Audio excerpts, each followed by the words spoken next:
So I want to know what made dunks come back into fashion now. I will say, when it comes to fashion, everything always repeats. Yeah. I feel like what happens is these like corporate fashion designers, they all get up in the meeting one day and they say, "Hey, we're trying to bring this back." So they'll get like a fashion mogul. They'll start wearing them. Not everybody's like, "Oh my god, we need to bring this back." Like, I didn't know that Von Dutch was like old school. Yeah. I didn't even know that, but I saw like fashion designers rocking it. Then it's like it'll end up, and what'll end up happening also, it'll be somebody that's like semi-famous in like a city. You'll see them wearing it. Not everybody else wants to. Yeah, Ed Hardy back too. I love that so much. Ed Hardy was during my time now. See, my brothers, they was rocking Ed Hardy, Black Label, all of that. And I remember like it's because I was little and I was also kind of like chunky when I was little. They used to call me pork chop. No. But I used to wear my brother's shirt sometimes. Yeah. And I used to feel like I was just too fine wearing Ed Hardy. You really couldn't tell me nothing. Oh, listen. You don't know nothing on Facebook. I got a name, and I was so ignorant. This is how ignorant I was. Mm-hmm. I had Mr. West in parentheses Hoover Deuce. I had no idea that was a gang affiliation. I had no idea. I just thought it was kind of cool. I saw other people doing it at school. I was in the 9th grade. Oh my god! No, I was in the 7th grade, You're going funny. into the 8th. So I had that, and I have my, my shoulders folded, crisscross, and then I got a white T-shirt. Crip blue dunks on too. No, I had a red Washington Nationals hat on, mm-hmm. and I had it bent to the side like I was T.I. Gravity was holding on to that. What you got to say to the people, Melchizedek?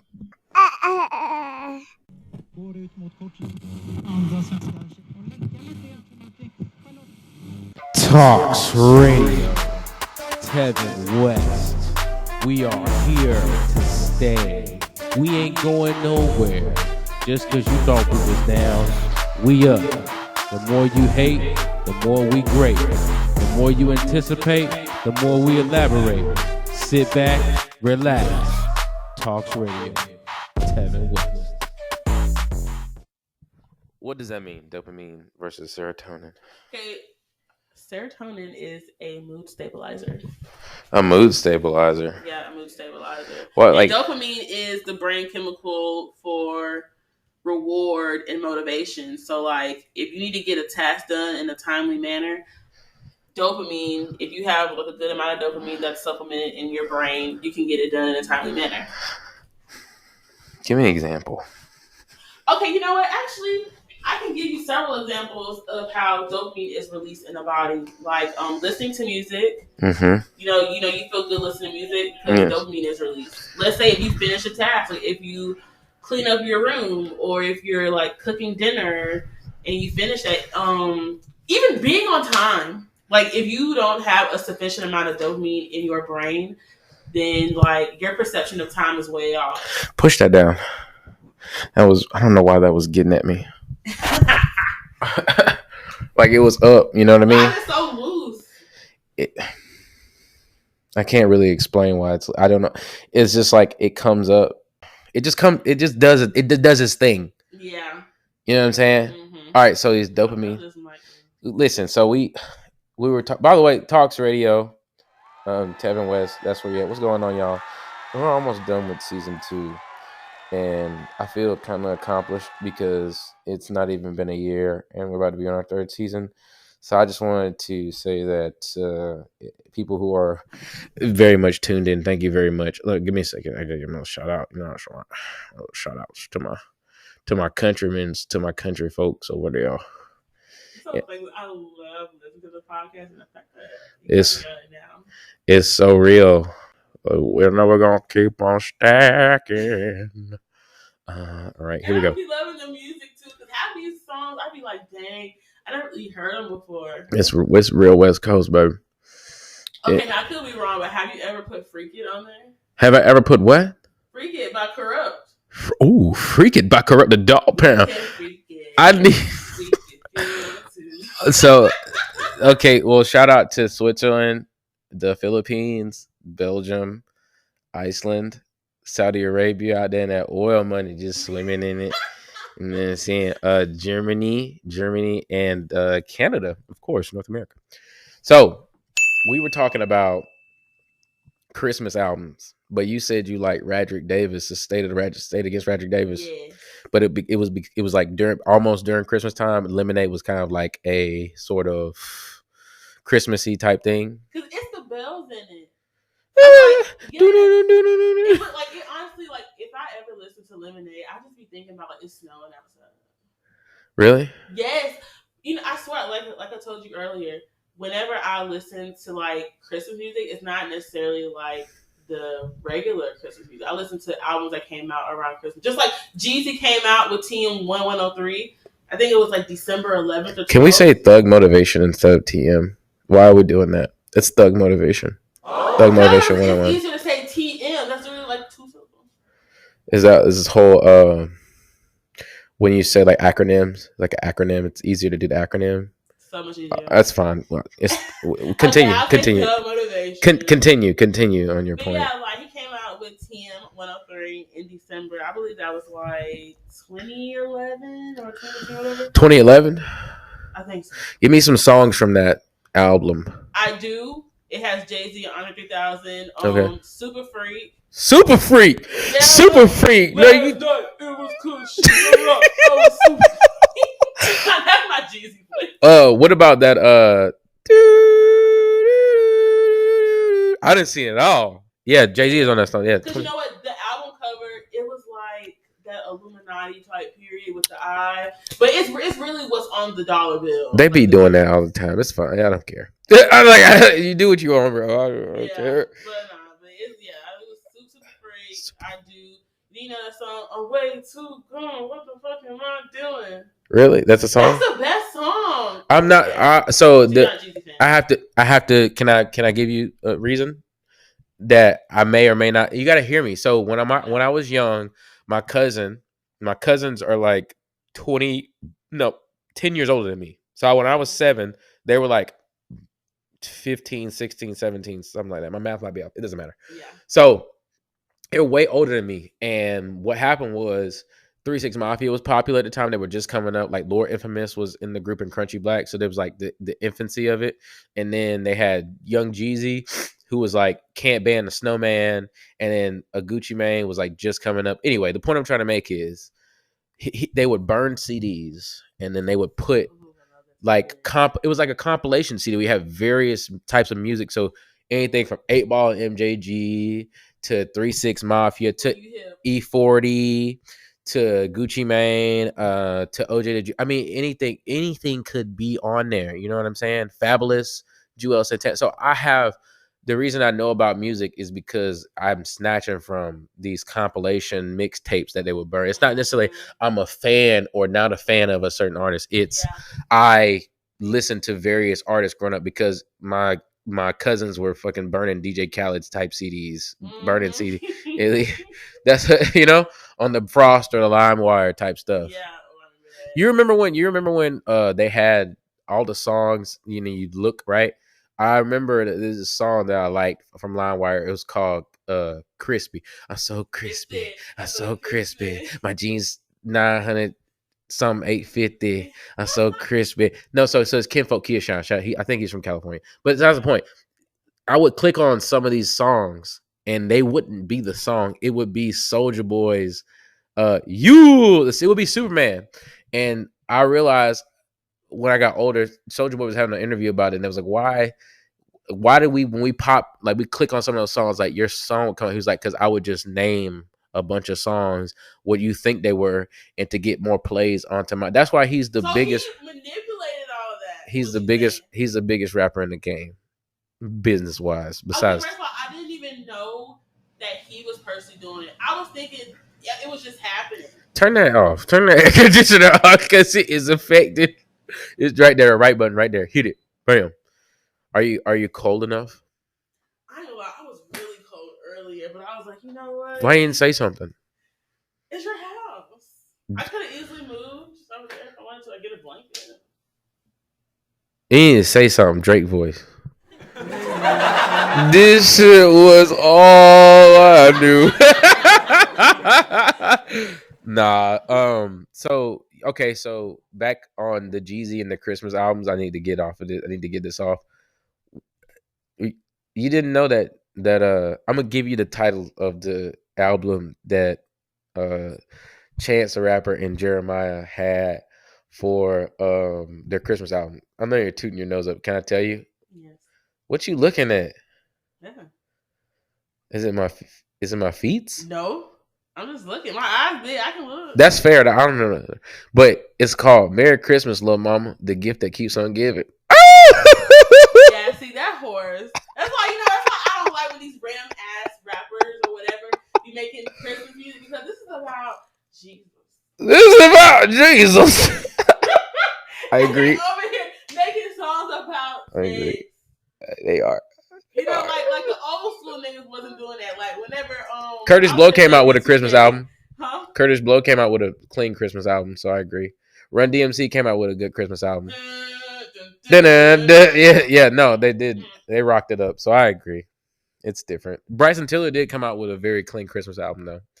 I really thought he ain't made a song since Don't. No, okay, now he did make Whatever She Want, but I don't know anything in between. The album that he came out with the blue cover after what was that first? It was called Trap Soul. Yeah, that was the 2016. So he came out with another album that had a blue on the front. I can't believe I'm losing it right now, but that was a really good album. It had Drake on it, and it was like, I swear it was like Drake's only clean song. Like I just call it Out of Time. That's what it's called. You probably wasn't tapped in because you wasn't really tapped in with Bryson Tiller, like, because you just talked about you had gaps. I went through a phase where I didn't really like the soft music. I was just a hardcore kind of girl. Like, you grew up with like guys who like the 8-Ball and MJG. So I had two older brothers. They're 10 years older than me. So I was in my masculine phase. I was on Jeezy and Bankroll real heavy. Bankroll Fresh. I love Bankroll Fresh. I love his self-titled album, Bankroll Fresh. I know. It's crazy because he literally died as soon as he was getting known. But Walk in really put him onto like mainstream. Ball like a hot water. I found out about Bankroll Fresh through Vice. Vice is Noisy when they had a couple things where they was doing like Atlanta, but they was showcasing artists that were big on the come up or like out of here. And three of them they were doing one was the Migos and their come up and then they had to spend some time in jail. Yeah, Georgia Southern concert they got in trouble at. One was Bankroll Fresh, and then another one was the beef on Jeezy and freaking Gucci Mane, and that's how I found out Zaytoven was from the Bay, like that. So ICB it's a Bay Area. Yeah, he's from San Francisco. So there's this guy named JT the Bigger Figure who actually put him on first and put him on a placement on his album with producer credits, and then he produced one of the Game songs, I think. And then what happened was he moved to Atlanta. He was cutting hair, and Gucci Mane was a big friend of his because they're all in the music, and he made the beat right there in the freaking studio, and nobody liked it because it was a Bay Area beat, like the bounce and the stuff. Nobody liked it, but then he said Gucci Mane was just singing like the hook, like all these girls excited, I'm so icy. My chain hang down to my dick. So he got the guy to sing the hook. Obviously, he's not gonna sing it, but yeah, that was how it started. So yeah, that's how I learned Zaytoven was a Bay Area. Okay, so are you saying that the Soul ICB just has like a Bay Area? It's totally Bay Area. It's all Bay Area. It's completely Bay Area. Because he had just moved from the Bay. Like a Bay Area type beat, it was stamped, and you could crip walk to it. Like any song I've heard from like Cali, like I could crip walk to. Like even Mozzie, I could crip walk to Mozzie. Yeah, that's kind of like it's like a bounce with it. But I can't. You can't crip. Actually, you kind of can. It's yeah. Damn, I didn't think about that. Yeah, you can. It's like I feel like after a while, Zaytoven kind of got his Atlanta. Yeah, obviously, yeah. You live here long enough. He loves the piano. Yeah, for sure. The piano is amazing. Like the piano is definitely. I feel like the piano is kind of like Atlanta-ish.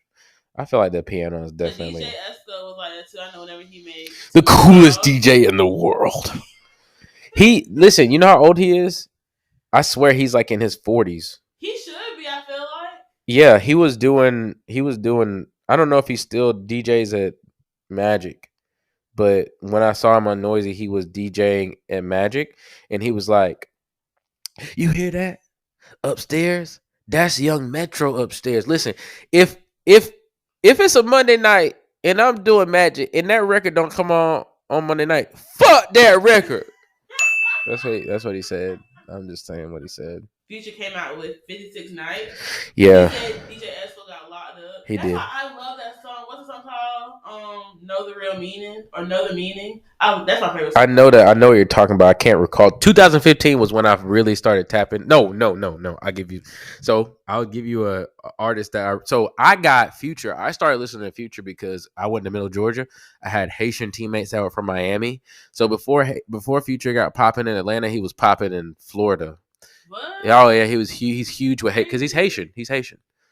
I didn't know that. Yeah, Future's huge in Miami with the Zoes. So he would go down there and do shows for FAMU at the top of Florida. He'll go all the way down and do shows for Miami, and he also featured on DJ Khaled's various artists' albums that he would do. And then what happened was in 2012 was when my teammate Ralph Augustin was playing Double Cups in Mali. I'm gonna say you gotta know Future from that time. So that was and then I had a summertime part where my Ethiopian girlfriend had cheated on me and we broke up. And then that whole summer, the summer 2015 was beast mode. I was working at Rigby's as a what do you call it? A busboy. Mm-hmm. Every night I got done, I would get in my car and just I fuck on a bitch with Leo. Yeah, that's Monster. That's that. I don't know. I don't know if that's an album called Monster, but it's a song on the album called Monster. But Future took the world by storm in 2015, no doubt, because he had the double album. He had the album with Drake, Diamonds. What's it called? What a Time to Be Alive. He had that. What a time, which is a very mid album.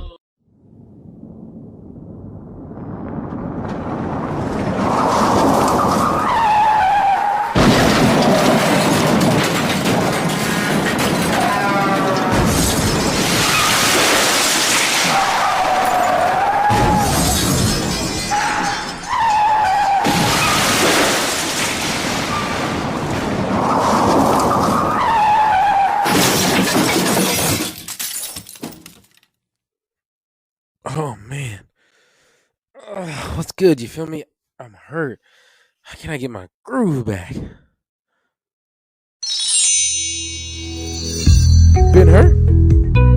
Been harmed in an accident, big dog? Don't worry. With the law offices of Holy Sheep, we can get you paid and send on your way. Oh man, what's good? You feel me? Nah, I was hurt in a bad way. You feel me? But the law offices of Holy Sheep. The boys, they did it. It changed the forecast for me. I'm not gonna lie. At the law offices of Holy Sheep, you know what I'm saying? You're gonna receive hella good instruction on how to deal with your baby mamas, you know what I'm saying? And the law offices of Holy Sheep, you know what I'm saying? You're gonna receive hella good counseling on, you know what I'm saying, on where to put your little extras, you know what I'm saying? You know what I'm saying? Make sure the boys don't take it from you know what I'm saying? Your Holy Sheep, you know what I'm saying? You're gonna do extra things, you know what I'm saying? Hella good things, you know what I'm saying? To make sure that your extras right, you know what I'm saying? Make sure your nuptials right, you know what I'm saying? Make sure your fetty, your skrilla, your scratch is ready. So come on down and see us at Holy Sheep, you know what I'm saying? We down here on 55 Bon Bon Avenue. That's 55 Bon Bon Avenue. Come get yours, man. Holy Sheep. The law offices of Holy Sheep does not hold premises liability. This is a very mid album. Okay, well, let me tell you what's the best song on there. It's like the hidden gem. Like, if I ever went to a strip club, I would have to watch the song Plastic Bag. I never heard that. Plastic Bag, it's honestly about, like, strippers. Of course. Get a plastic bag, go and pick up all this cash. You danced all night, girl, you deserve it. I love that song. It's really and then it's like, in the background, somebody's like, it just sounds like I'm gonna crap. Look, there's a song that I think about with Future that I think that all females. I saw this girl singing it and with all her heart, and it was in another Vice episode, and he was like, I just want to take you up and show you a trophy. A trophy. That's the song that I feel like women love. A trophy. Wait, what album that came off of? I don't know. Let me tell you, my parents. Oh my god. Your parents? They like Future? They like Future. My parents. Let me tell you. I feel like because they have kids. Well, they had me very very young. They had to stay hip, and they love Turn On the Lights. Like that was my parents' song. And after my mom died, my dad like he would get in moods where he would blast that song like every weekend. He would be outside crying. Give me a second. I have something to show you. The reason why I am so tapped into like 90s music in total is because my dad used to pick me up in like 2000, 1998, 1999, 2000. He used to pick me up in a 1994 Fox Body Silver Mustang 5.0. And he always used to have the cleanest ride. And he would pick me up and he would play songs out of this little thing right here. And you saved it? Yeah, I took it from him. Oh, I'm so glad you did. Yeah. So here's what's going on. We got Keith Sweat versus R. Kelly. Oh God. We have Above the Rim soundtrack. Above the Rim. Yes, music from I'll Be Sure. I'm Still in Love with You. H-Town, Part-Time Lover. We have the Isley Brothers featuring Ronald Isley, aka Mr. Biggs, the Eternal. We have Blackstreet, No Diggity featuring. These aren't all. They're not all albums. This is a time where they would, the streaming wasn't there, so these aren't singles. Some of these are singles. So Blackstreet, No Diggity featuring Dr. Dre. You know what I'm talking about? Tony Braxton. There's like there's 12 songs. Another Sad, Breathe Again, 7 Whole Days, Love Affair, Candlelight, Spending Time with You. Okay. What's up? Deborah Cox. You know who Deborah Cox is? Dude, you get here. Nobody's supposed to be here. Yeah. Let's see here. We got some Jodeci. Oh, there's some Jodeci now. But I don't know. Get on up. You got to get on up. Yeah, we got okay, so I didn't every time I see this, it just blows my mind. I have a TLC 3D CD in here. 3D. Yeah, you want to see it? Here. I'm going to show you, girl. Gotta see that 3D one. Yeah, this is a TLC 3D. I don't know. Wait, so what songs are on that? I don't know. I feel like No Scrubs is on there. I feel like No Scrubs is on. I don't know if you know, but Drake has a song that he sent from TLC. Of course he does. I Get Lonely Too. In probably an Aaliyah sample as well. Oh yeah, Unforgettable is. I never heard that song. You know that. Running city with my hood on and my windows down. No. Jeezy on that too. He's on that. There was a time in 2014. It was right after like the Club Paradise days with him and Rick Ross were like butt buddies. It was I was listening to the Spinning It On My Days on the East Side, forgetting who I was on the other side, No, it's a different. So you'll never get this one either. R. Kelly Fiesta remix featuring Jay-Z and Boo and Gotti. You know VIP, me Boo Gotti at home drinking Chris like it's H2O.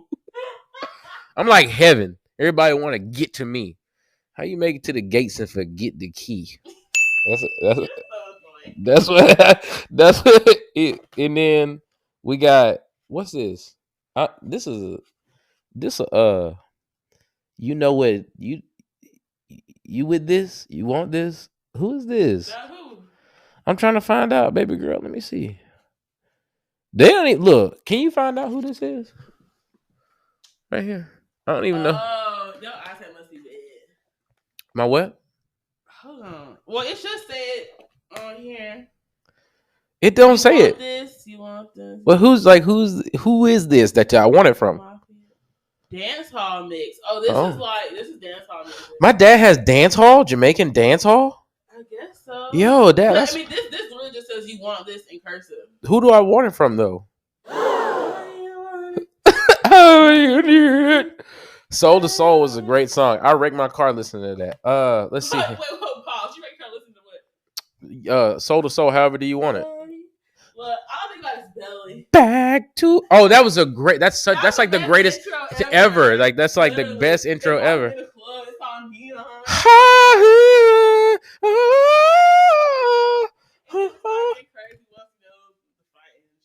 That's great. He beat somebody naked, didn't he? Strip.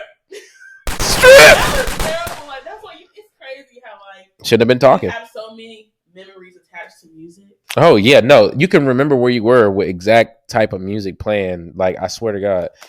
Let's see here. Let's see. I got some.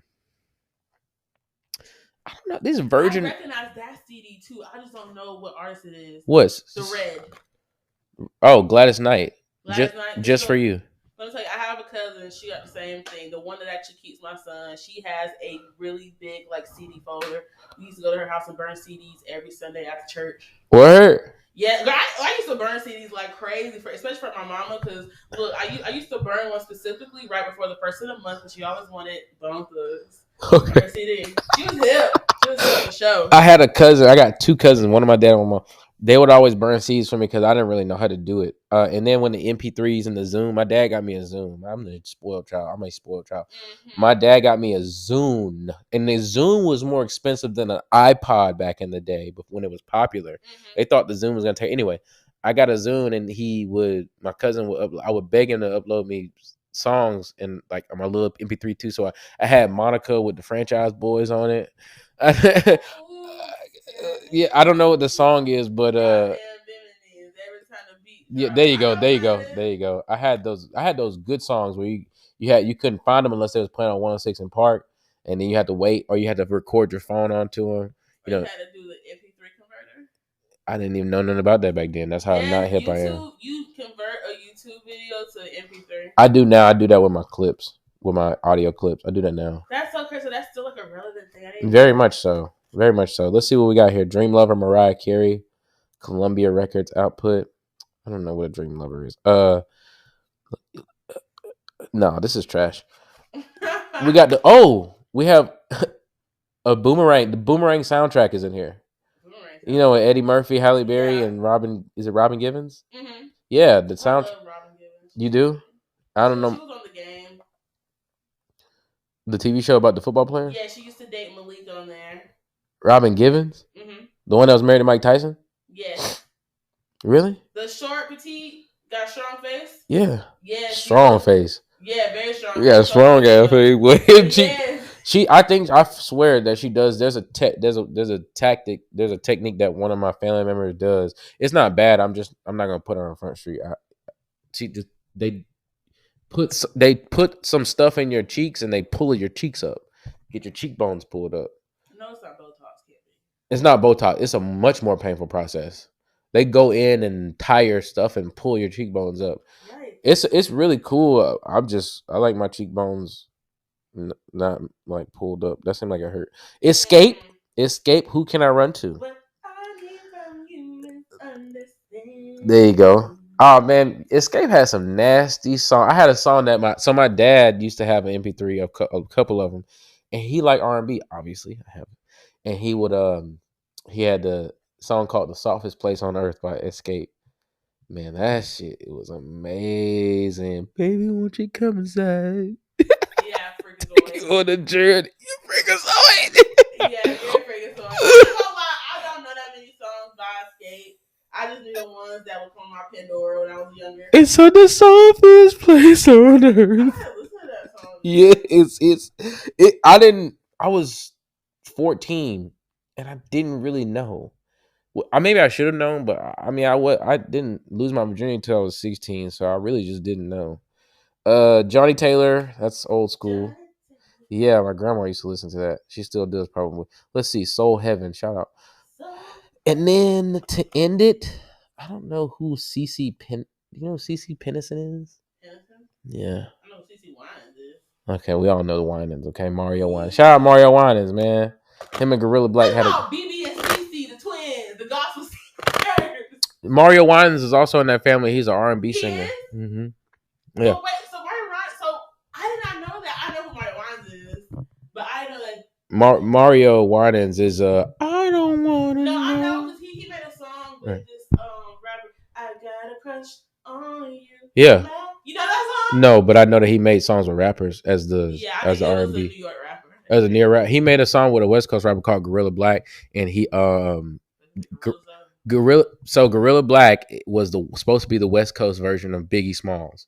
He sounded like him and everything. He just went to jail for like 8 years for like fraud or something.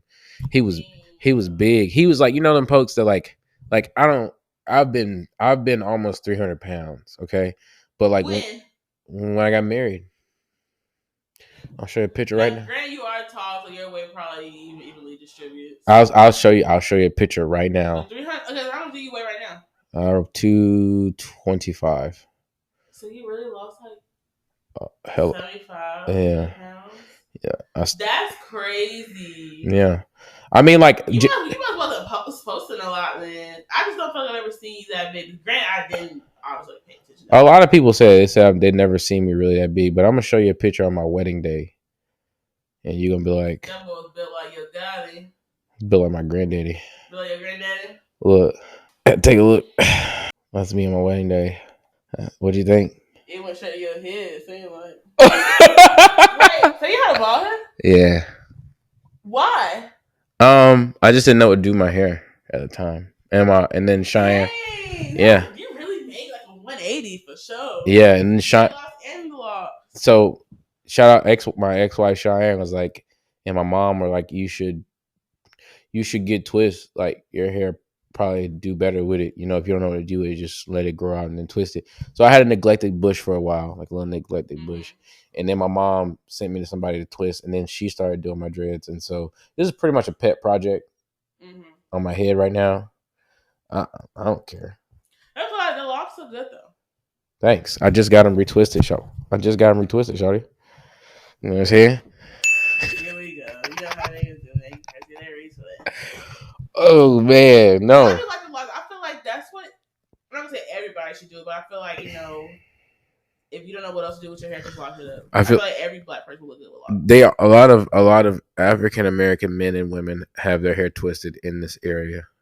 That's what I realized. That's why I'm glad that like they've made it acceptable in like a job setting. Yeah, absolutely. No, if like a bunch of people are gonna have, and I don't have a problem with tattoos, I just don't the pain. So if you're gonna allow people to have tattoos of all colors, then you should allow people that have certain hairstyles to. If my hair was long and wavy and stuff, then yeah, my hair would be pressed out and permed out. But it ain't like that. It don't do like that. It immediately twists back up. I got that Nigerian, tougher than Nigerian hair. Oh wait, we gotta go to a commercial break. Just enjoy our commercial by Westside Cybersecurity. What up? It's your boy, and this is a PHA. You know what I'm saying? Player hater announcement. It's probably someone trying to jack you, hack you for all your videos right now. So you gotta make sure you keep your game tight. I'm talking about enterprise grade security built into the site and fully managed for you, like Jerry Heller managed NWA. Westside Cybersecurity. We keep the jackers, scammers, the robbers, whatever you want to call it, the shysters off of your mail. Look for us in.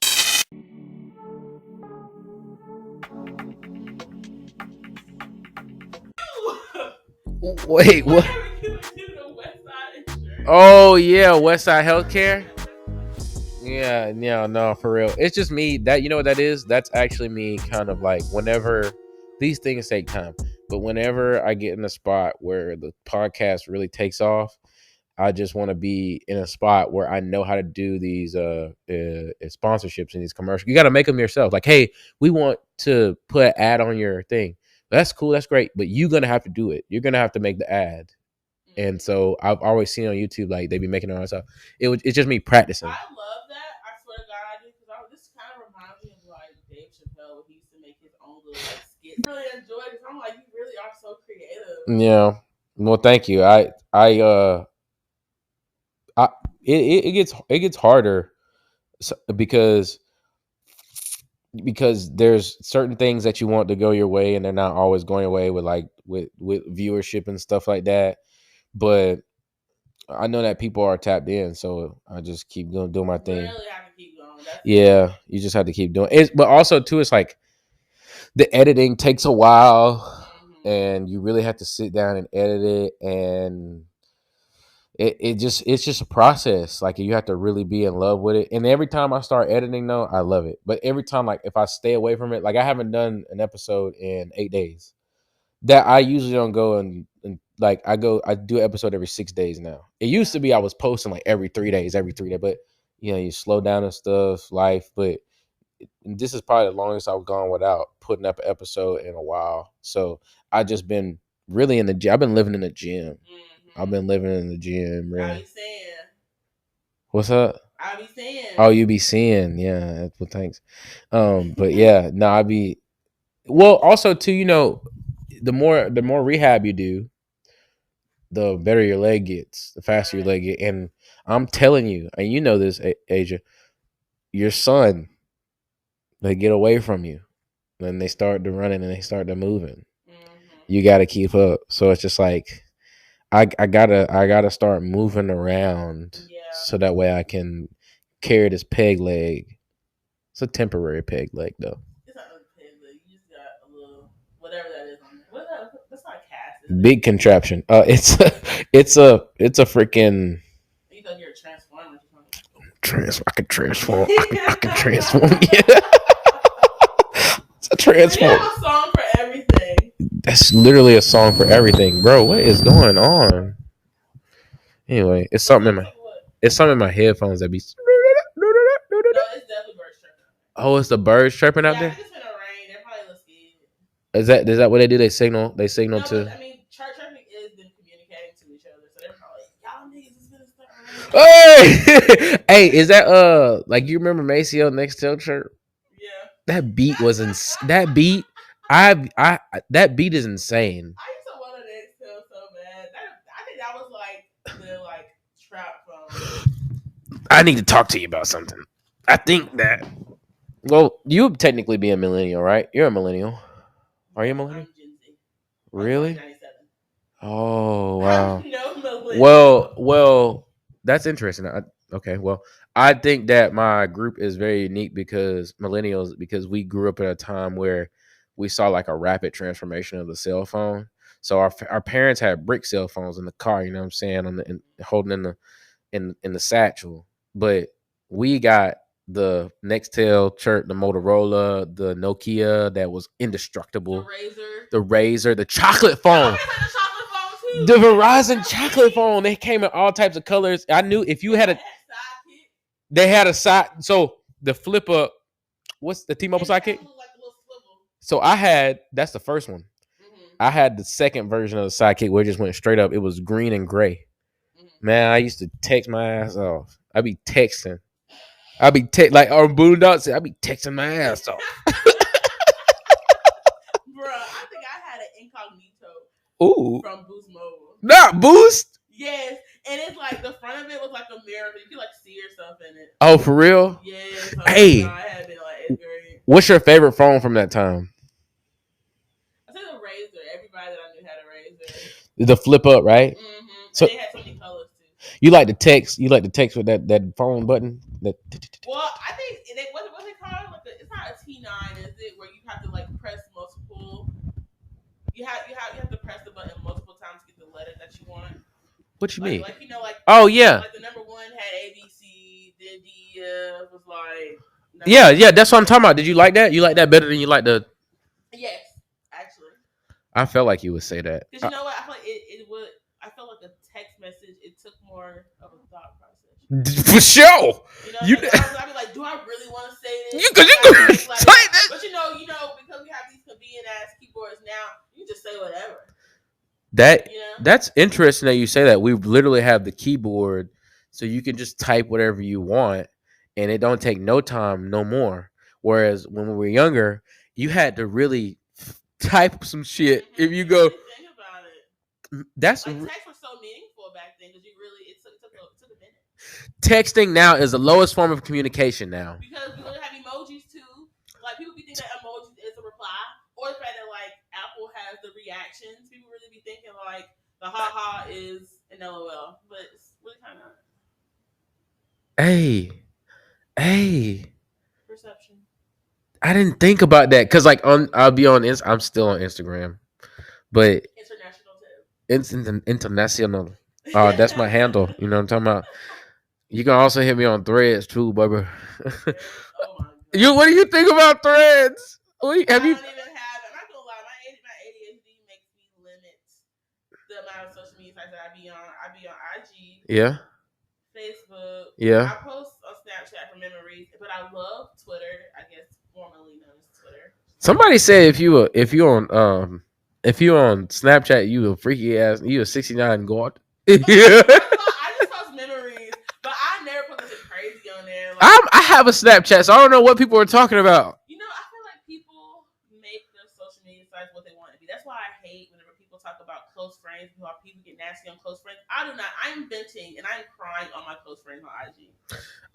I still don't understand that world, the close friends world. Close friends is basically where you just kind of share, I guess, more of your personal life with a smaller group of people. Like I pretty much have, like some people do it where they post freaky shit and they have like, you know, it's like a co-ed type of thing. But mine is for the bitches. Can I have that on here? Yes, we've been doing it. Yeah, mine is for the bitches. Mine is for the girls. You have a First Amendment right to freedom of speech. Okay, I just had to make sure, you know, I don't be, you know.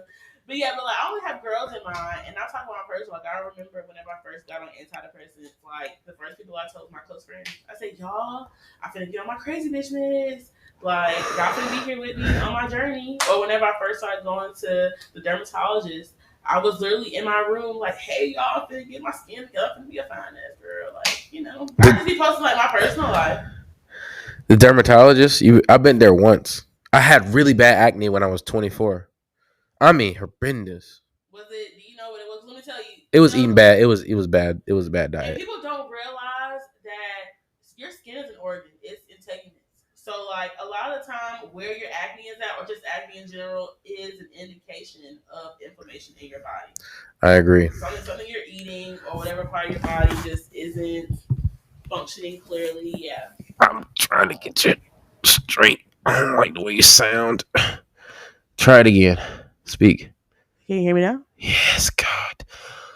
Thank you so much. Do it again. Hello. Oh, yeah. Oh, my God. You sound crazy. Oh, you sound so good. You sound so good. And I hadn't adjusted the knob. I'm still, like, I'm do technology, but I don't really do technology. It's crazy because I don't know, but I really thought that you worked in tech. You thought I worked in tech? I thought you were like an IT nigga. Oh, tech. I don't know why I thought that. I feel like every IT nigga has like a look to them. You just have that look. I don't know. You thought that you thought I was repping the same smart tech. Oh, I'm not in tech. No, that's from a movie. That's from the 40-year-old version. It's from what? I'll give you the scene. So there was this black dude with a bald head, and it's Kevin Hart. And Kevin Hart comes into the store, and he works at the store, the black bald dude. And he's friends with Steve, the white dude. Yeah. And he was like, hey, you know, I need, Kevin Hart's like, I need I'm gonna need some discount, you know what I'm saying? Like on the house. I'm gonna need this for free. And then bald head dude was like, we don't do that here, sir. He was like, Kevin Hart was like, this, I'm just calling from the movie. Now don't be a Negro. Be my nigga. Help me out. You know what I mean? And then Negro and nigga two different things. It did the black dude was like, sir, let me tell you something. Like, you've been warned. Now let's move forward amicably. And then Kevin Hart was like, you're using big words. Now I'm gonna take it as disrespect. Watch your mouth and help me with the sale. And then the black-headed bald dude was like, so you want nigga here now? and then Steve Carell, that's his name. He came over. He was like, no, I helped him out. He's been served. He's been served already. He looks slow, but he got it. You see, he thought that he could come into this bitch, but he see that Jake make the rules and I run this bitch, and he got the bounce. And then Kevin Hart was like, "This your boy?" And then he was like, "Yeah, we rep the same smart tech." Bro, you dad sound like Steve Carell. I know you ever watched The Office, have you? Nah, I haven't. I haven't watched The Office. I loved him on The Office, but you definitely was impersonating. You could be an actor. Nah, because do you know why? Why? Because I like to work behind the scenes. behind the scenes. I really do like to work behind the scenes, for real. That's a sign of no, you're not an introvert. Maybe you just talk a lot on your podcast. Yeah, I'm my dad. I get my extrovertedness from my father. He every time we went out to like Kroger or the grocery store or whatever, the whole world knew that man in Perry. Like he would just be like, hey, what's going on, man? And he would just, and I'm kid, and I'm just like, so we went here for 30 minutes. You told your mom you'd be gone for 30 minutes. We were gone for 2 hours because you were talking to every single person. You know what's crazy? You know that they're an introvert where they don't even avoid those stores. So let me tell you, I don't like to go nowhere on the north because the whole world knows my family, especially my mama. On the north side? On the north? Because my mama was a daycare teacher by SCP. The whole world knew her. By SCP? Yeah, it was called Cherished Children. You sound so good right now. Really? No, for real. Because like I had you, my knob wasn't turned to where you could hear the quality of the mic. Yeah. So it just sounded like a stereo. But now, it's podcasting. We on tOCS Radio. Oh, we on tOCS Radio. All right. So irritating. Anyway, so you said you be known on the NAwf and you can't be over there. Yeah, what's SCP? Yeah, and honestly, especially like when my mom had died or whatever, like my condolences. You're so sweet. Yeah. I used to go to the neighborhood Walmart, but it's in North Houston. People would stop me in there for 30 minutes. That's why I'm gonna tell you, I love when we had the mask mandate. Nobody would know who I was. Oh, I milked that as much as I could. Honest, but like now I go to like the Walmart on like Lake Joy. I used to love Kroger on 96. That's why I saw you a couple times there. Yeah. Like I would legit drive 20 minutes out just to go get like 2 items from the store. Like it was that bad. Again, I just want to say this on the podcast. You're a G for like not like it's something about like if a person, you know what I'm saying? I was married at the time, but even though like we just friends, like if you're with somebody could be like super insecure. And so the fact that you were just like, I see you, but I'm not going to like, I appreciate that because some people don't realize like, hey, that you could blow this up. I told you, I grew up with so many boys. I have 2 older brothers and I have cousins. And I remember because I was the only girl that would be around because I was like one of the boys. I remember their girlfriends would like see me around. Not even know that I was their cousin. And they would blow up. So I'm just like, honestly, any girl just being around, whether it's in like a setting that we didn't even think we were going to see each other at, I'm not going to say nothing. Yeah. I'm not because I know how it go. That's legit. That's be legit. That's too legit to quit. MC Hammer. Hey, I'm burning up. I'm burning up. Bro, I'm telling you, look, she would have had to whip your ass probably. Who? Oh, yeah, for and sure. It's crazy because like we hadn't even met each other before, so I was like, I wouldn't even want to cause no static. Yeah, you know what I'm saying? That's fair. It's fun when Facebook. You don't even go here. It's fun when Facebook friends become actual friends. I don't know because I was like, dang, like we just had so much in common with it, like coming to like music and stuff. Yeah. Especially you would always talk about Young Dro. Yeah, man, I love the Polo Don. Nah, me too. See, I grew up with him. So R.I.P. The mixtape part 2. I killed that shit. I love it because he's like putting different beats. What's the DOA beat? Yeah, he did the DOA beat better than Jay-Z did it. Nobody be giving him credit for when he takes beats from popular songs and make it his own. He's a man at that. So I promise you, when he made We on Molly. Oh, we on Molly. Buddha. Yeah, he's the best. He's literally the best in the world at that. He can hold a note. He can badass sing. Like when I tell you that one, Billy 23's on Billy 23's on the. Yeah, not for real. For anxiety. Yeah. Yo, bitch, she like me. Ooh. And you know, he made a song called Red Flag. It was to what's that beat? I think it was Aretha Franklin. Really? So I just want to give you something that you probably didn't know. Mm-hmm. There's a song that Dro had that came out. I don't know when it came out, probably like 2020 maybe. It was like a TikTok type song. It's one of the last viral songs he did. No, I know. So that was like the song I feel like that was like on the edge of what people do now, which is just like a little song to make something go viral on TikTok and they can put it on there. He was one of the first rappers to get onto that. If he wasn't one of the first rappers, he was like one of the people that was working it on the edge of it being big. Not everybody just does a song. Drake and Beyonce literally did whole albums that were TikTok songs. Right. Dro was doing that 2 years, 3 years before they did that.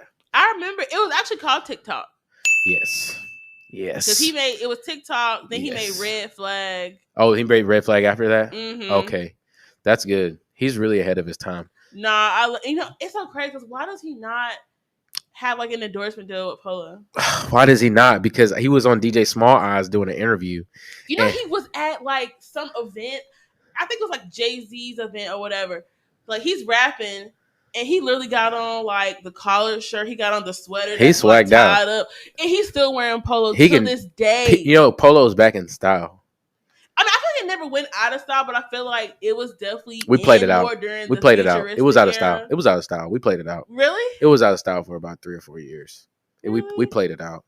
I think it was the old heads, like the dudes I was like in school, like 05 to like 2010. 05 to 2012. The Polo. 05 to 2010. 05 to 2010. You got it. They did it. They played My that. brothers was in that. Yeah. Polo boots. Polo you know what I'm saying? Oh my God. The one with the strap across mid or the high. They had the brown and black ones. The brown and black ones. Yeah. Mm-hmm. They had the all black ones too, though. They had the all black ones.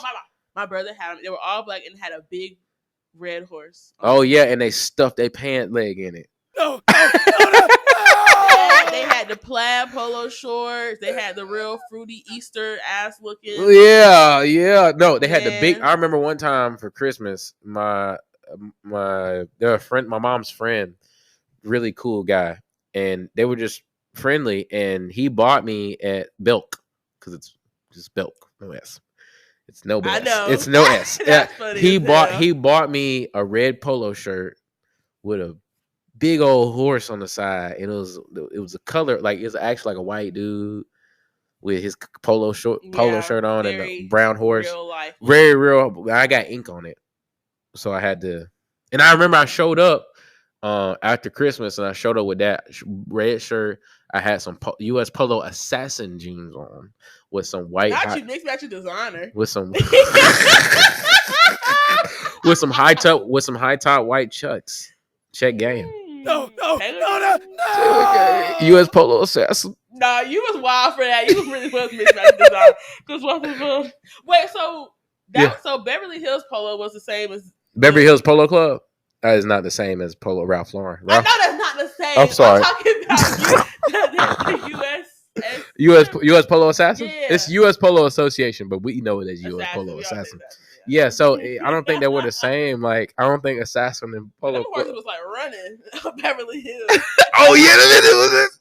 I had a shirt. It was like fuchsia, and then like the song was gold. That fat ass Polo. No, for real. I was really nervous. I thought it was really Polo. My parents told me it was real Polo. Of course they tell you that. No, listen for Christmas. My cousin Monte is hilarious. He got I know he got we're a family of entertainers. He got his father, which is my uncle. He got him 2 pairs of U.S. Polo Assassin shoes, white and black with the strap on the bitches. They had the stripe in it, like 2 stripes on the side. Strap with the strap, like an Air Force. They had the stripes on it. Nah, right? It was just all black and all white. He got it for him, but it was just hilarious because it was a joke. But the fact that he really had Polo. Yeah, well, he didn't. Well, everybody knew it was Assassin, so he thought it was real Polo, and everybody started laughing out loud. No, for real. There was something else I was gonna ask you pertaining to that time frame. Oh, dunks. Now, when I was in school, it was a place called Clockwork in the mall in Ron Robbins Gallery. It stayed there until like 2015. Okay, is it making now? It's just gone. Okay. Well, when I was in there, that was my first time that I got 3 pairs of dunks from there. I got a high top red, like Spider-Man type thing, and then I got a Crip blue with the fat, the SBs in there. Mm-hmm. It was black and blue, and it had the strap. I threw them hoes away. I wish I had enough. But anyway. Probably worth so much. Dude. So I want to know, what made dunks come back into fashion now? I will say, when it comes to fashion, everything always repeats. Yeah. I feel like what happens is these like corporate fashion designers, they all get up in the meeting one day and they say, "Hey, we're trying to bring this back." So they'll get like a fashion mogul, they'll start wearing them. Not everybody's like, oh my God, we need to bring this back. Like, I didn't know that Von Dutch was like old school. Yeah. I didn't even know that, but I saw like fashion designers rocking it. Then it's like it'll end up, and what'll end up happening also, it'll be somebody that's like semi-famous in like a city. You'll see them wearing it. Not everybody else wants to. Yeah, Ed Hardy back too. I love that so much. Ed Hardy was during my time now. See, my brothers, they was rocking Ed Hardy, Black Label, all of that. And I remember like it's because I was little and I was also kind of like chunky when I was little. They used to call me Pork Chop. No. But I used to wear my brother's shirt sometimes. Yeah. And I used to feel like I was just too fine wearing Ed Hardy. You really couldn't tell me nothing. Oh, listen. You don't know nothing on Facebook. I got a name, and I was so ignorant. This is how ignorant I was. Mm-hmm. I had Mr. West in parentheses Hoover Deuce. I had no idea that was a gang affiliation. I had no idea. I just thought it was kind of cool. I saw other people doing it at school. I was in the 9th grade. Oh my God. No, I was in the 7th grade. You're going funny. Into the 8th. So I had that, and I have my, my shoulders folded, crisscross, and then I got a white T-shirt. The Crip blue dunks on too. No, I had a red Washington National shirt hat on, and I had it bent to the side like I was T.I. Gravity was holding on to that. real 05-ish, you know what I'm talking about? 05. And it was like an extra L, you know what I'm saying? Like, I used to wear bigger T-shirts because I used to borrow my cousin's clothes. Good. I used to have a bunch of NFL jerseys. My cousin had, I went to middle school. I had 2XL Sean Taylor, NFC white jersey, Randy Moss 18, a LeVar Harrington 56, Redskins old school, Clinton Portis with the Broncos. So you wasn't a Redskins fan? No, I'm a Giants fan. I was wearing. I knew that, but back then. Wait, back then? No. Back then, I was a Giants fan, but I love, my cousins would let me borrow their football jerseys. Yeah. So I would just wear them because they had all the football jerseys. I had for Christmas, I got an Eric Dickerson number 19 SMU jersey. I had a Steve Young 49ers jersey. That shit was smooth. I had a Michael Strahan jersey the year they won the Super Bowl and beat the undefeated Patriots. It was I had a 92. Plaxico Burress and Armani Toomer and David Tyree over there making the catch, the helmet catch. I remember watching that game. Yeah, I was watching it too, and my friend Eddie Howard at the time, I was watching it at his house on Little Farm Lane, and I remember when the Giants won, because we were like 9-7, 6 seed. We beat Atlanta to get to the Super Bowl, and he was just so mad. He was just so mad. I know. He was big mad. You know, not big mad. He was big mad. You know how people be mad. Brother was mad. That's okay. How you can remember all that? That was years ago. That was years ago. I just remember Plaxico Burress from that team. Plaxico, really, the Giants have a thing where they go get receivers that have kind of been maligned from their former team. So Plaxico Burress was known before he won the Super Bowl with the Giants. He was known as that guy who was on the Steelers, second receiver in Hines Ward. He caught a pass one time. And in college, when you catch a ball and nobody touches you and you're on the floor, you get up and the play's still going. Mm-hmm. He didn't realize that he got up and he threw the ball down. He spiked the ball down, which caused a fumble, and the other team recovered. So he was known as the guy that was just goofy kind of. And then the Giants got him, and they changed him into a Super Bowl first receiver. He was a first receiver. Armani Toomer ended up being a second receiver. So the Giants coaching is important. Coaching is knowing the game is important as well. Yeah. We ain't gonna do that to what's his name, Bill Cowher. Mm-hmm. We're not gonna do that to Bill. We're not gonna do that. Bill dealt with Neil O'Donnell as a quarterback, and he dealt with Tommy Maddox as a quarterback before he got Ben Roethlisberger. And you don't know who those guys are because it don't matter. Mm-hmm. That's what I'm telling you. That's how I think he really brought a running back, Jerome Bettis, in to fill in for bad quarterback play. He bought a good route receiver, a very physical wide receiver that can help with the running game in, and he made a great defense with Ryan Clark, Little Torpedo, Troy Polamalu, Joey Porter. He made a great defense, a great running game, and a great blocking receiver to help with the running game, and a little bit of a flashy receiver, Plaxico. But he did all that in a good offensive line to cover the fact that he had shitty quarterbacks until Ben Roethlisberger came. Mm-hmm. So I love him for that. It just, we need for these players to have understanding of the rules when it switches from college to pros. And not be a diva. Because George Pickens. You think he's a diva? God. Oh, he's big diva. Honestly, I feel like the role that he had at UGA, I feel like he didn't realize that it wouldn't be that way in the NFL. What was the role he had at UGA? I feel like he was just super important there. He was their go-to guy.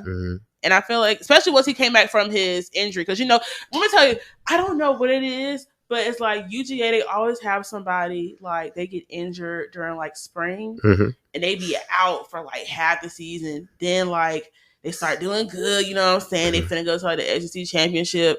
Then, boom, they bring out one more weapon. It changed everything. And that was Pickens. That was Pickens? That was Pickens. Pickens was their guy once he came back from injury. And I feel like once he got to the Steelers, he wasn't their wide receiver one. He wasn't? No, he wasn't. So I feel like, honestly, since he didn't have a dynamic at UGA that he has at Pittsburgh, yeah, he was a little upset. Do you want to know something? I actually ended up looking at George Pickens' stats. Because I saw something on Facebook about him being a diva, and I looked at his stats from last year. This man had 63 catches, and he had 1,000 yards receiving on 63 freaking catches. You know what's crazy? He was with Kenny Pickett. Right, which is crazy, honestly. And I will say they had good chemistry. Yeah, they had good chemistry. Honestly, I feel like and you know that he was pretty shitty. They still had good chemistry. Can we agree that Kenny Pickett was a bad quarterback? No, we all knew. Honestly, we wanted him to be good. We wanted him to be good. At they posted on Twitter one time. I guess I don't know what they call it, but they kind of showed like a little diagram where he throws at. Yeah, he cannot throw down the field. Like throw the middle of the field, he can't do. He can't throw a deep ball. He would do little like shuttle passes or like check downs. Whatever. Yes, like it's like elementary school plays. You know where they got that from? You know where he got that from? Tom Brady was the one who really popularized the check down small pass plays. That's the West Coast offense. So Bill Belichick coaching with freaking Nick Saban, coaching with freaking Bill Parcells. Bill Parcells got his game from Bill Walsh. Bill Walsh, West Coast originator offense. West Coast offense is you throw check downs to receivers until you find your big hit. So, but what they done now? Saban was like that too, because he used to coach Big Ten. Yes. So it's all in the same tree. So what happens is they simplified it even more, because to find a actual QB who got a rocket arm, that's actually rare. And when they have rocket arms, them hoes are very inaccurate. Very inaccurate. Very throwing picks. It's so bad that they had to minimize the offense to where it's just complete check down, run game. And they be thinking that it's the offensive coordinator's fault, but the offensive coordinator is just trying to do what he got to do. The QB trying to do what he got to do. There's one caveat I have to that, and I will say this: if the offensive coordinator is not using his targets, like if he's having the receiver throw check down, but he's not using his big play target, that is the offensive coordinator's fault. But yes, at the end of the day, if you can't make the play as a player, we're gonna go to a commercial break here. Enjoy Westside protein. Hey, Jenny and Rhonda, got you some protein over there from the store. No, I'm vegan right now. I can't. Me too, Katie. I can't do. But it's plant-based.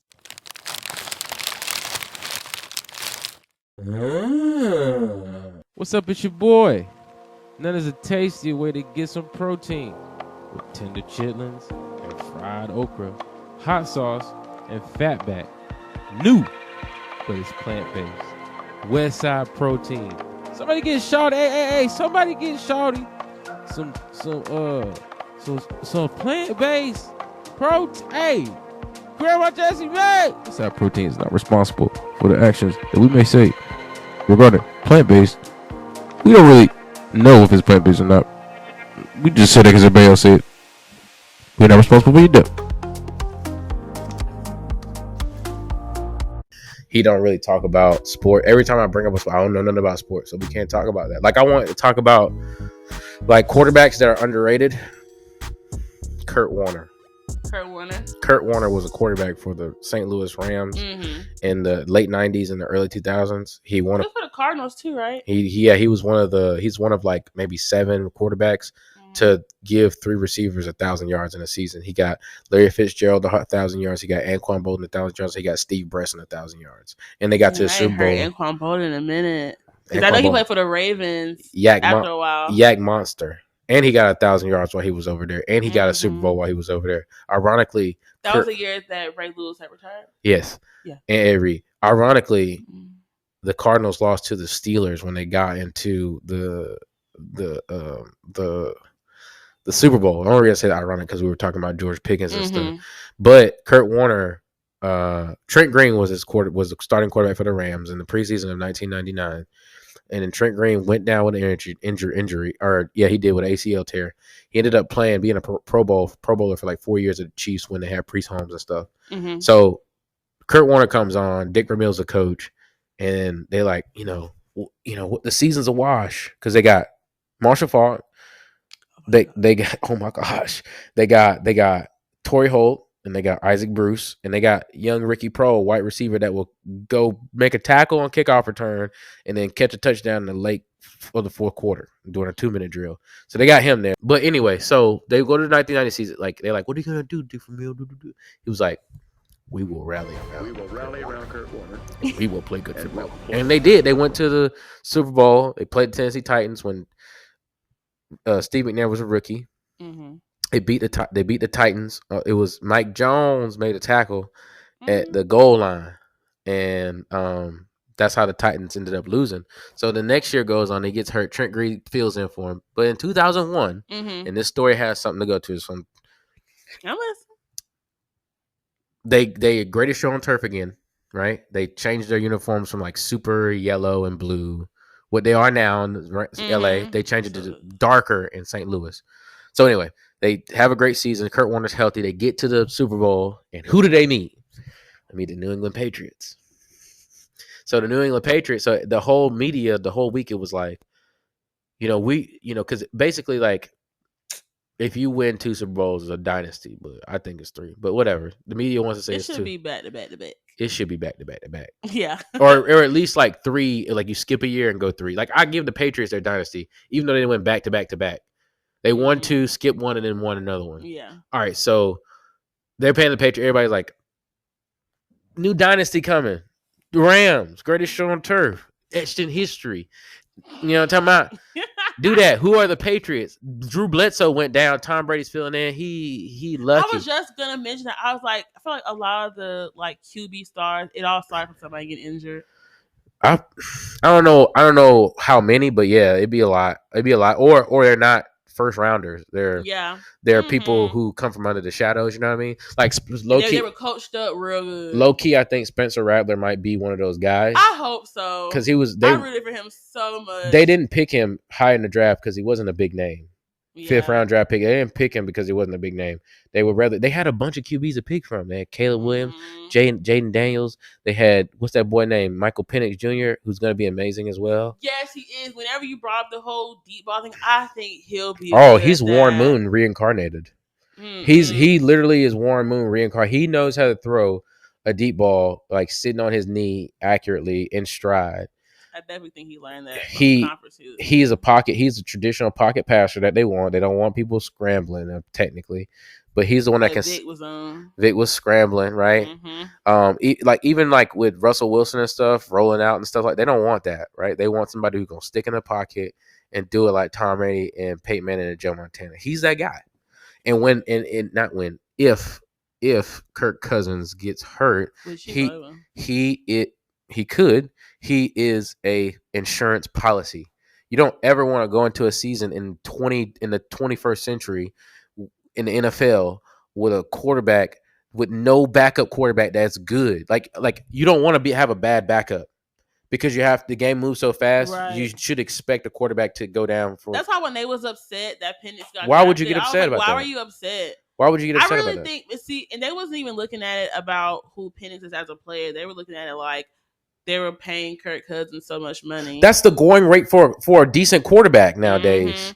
And see, people look at sports as just entertainment. They don't realize that it's a business. It's a business. You know what I'm saying? Like, and he probably has a really good agent that's going to negotiate him a good ass contract. Yeah, man, I agree. I mean, the way that inflation works nowadays, 180 million, 160. The Giants gave Daniel Jones 160 million because he won a playoff game against Kirk Cousins. The going rate for a decent quarterback is 100 mil. Do you know how much what's the name was Jimmy Cutler. What's his name? Jimmy Garoppolo. No, Jay Cutler. No. The guy that was like the third string quarterback for the Giants. They always call him Cutlets because I guess his mama made him chicken cutlets. Tommy DeVito.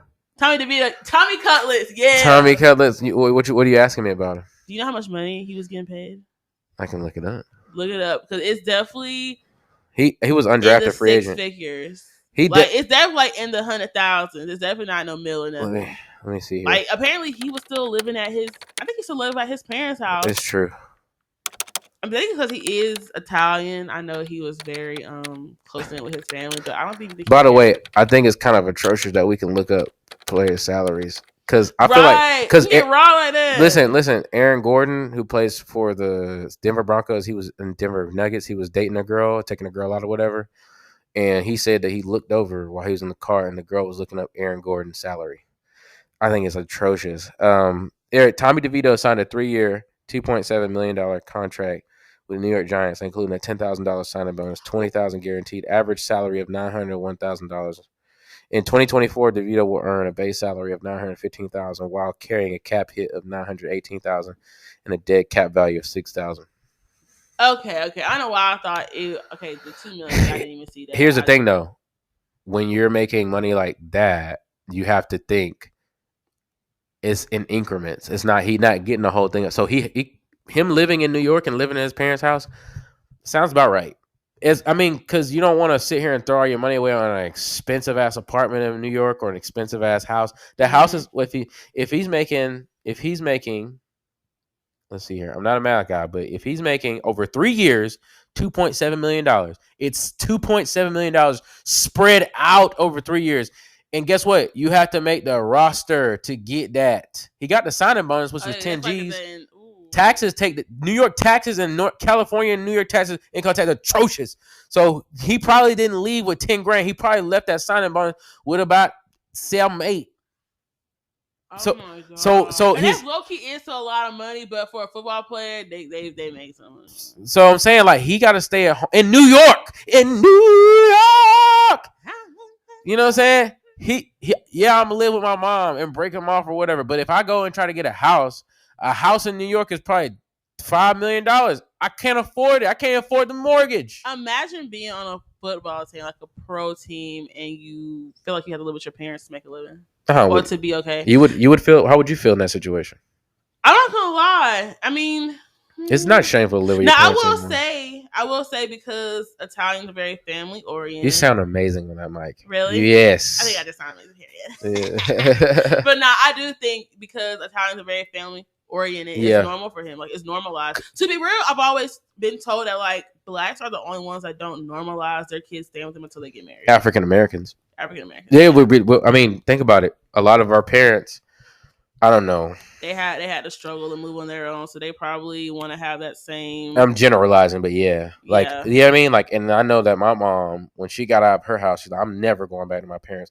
Not because she didn't hate them, but just like I don't want to be up under my parents' roof. I don't want them to be in my business. This and that. I want to be. Also, like from like a mental health standpoint, if you grew up in a house and they just weren't the best, you want to get out and you want to live on your own, and I guess it's like a sigh of relief. It depends on the relationship with your parents. I completely agree. It depends on what kind of. If you don't have a good relationship with your parents, like yeah.